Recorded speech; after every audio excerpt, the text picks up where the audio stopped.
Kasus ini dimulai ketika trio detektif mendapat laporan tentang sebuah rumah tua yang sering dikaitkan dengan kemunculan sosok misterius bernama bayangan tertawa, sosok yang tidak pernah terlihat jelas wujudnya, tetapi selalu meninggalkan suara tawa aneh yang menggema di dalam rumah tersebut. Banyak orang percaya rumah itu dihantui arwah jahat, karena setiap kali seseorang mencoba masuk, suara tawa itu selalu muncul dari sudut gelap yang berbeda, seolah-olah bayangan tersebut sengaja bermain-main dan mengusir siapapun yang mendekat. Saat Jupiter Jones, Peter Crenshaw, dan Bob Andrews mulai menyelidiki, mereka menemukan bahwa rumah itu dulunya dimiliki oleh seorang pria yang dikenal menyimpan barang berharga dan dokumen penting.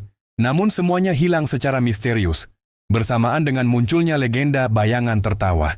Peter merasa tidak nyaman dengan suasana rumah yang gelap dan penuh gema suara.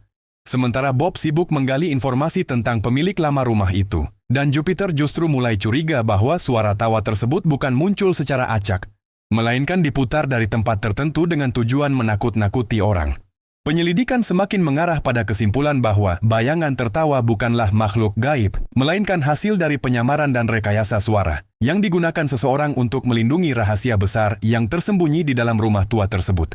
Ketegangan memuncak ketika trio detektif hampir tertangkap oleh sosok bayangan yang tiba-tiba muncul di lorong gelap, lengkap dengan suara tawa yang menggema. Namun mereka berhasil meloloskan diri dan justru menemukan jalur rahasia yang selama ini disembunyikan.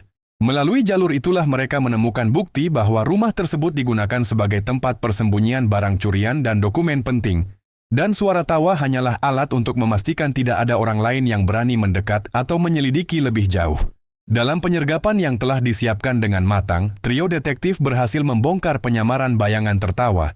Dan sosok menyeramkan itu ternyata hanyalah manusia biasa yang memanfaatkan suara, bayangan, dan kegelapan untuk menutupi kejahatan mereka. Kasus ini pun berakhir dengan terbongkarnya seluruh misteri. Rumah tua itu kembali aman, dan legenda bayangan tertawa akhirnya runtuh, digantikan oleh kebenaran yang jauh lebih masuk akal daripada rasa takut yang selama ini dipercaya orang-orang. Bagi Jupiter, Peter, dan Bob, misteri bayangan tertawa menjadi pelajaran bahwa ketakutan seringkali diciptakan dengan sangat rapi, dan tugas seorang detektif adalah berani masuk ke dalam kegelapan untuk menemukan sumber sebenarnya.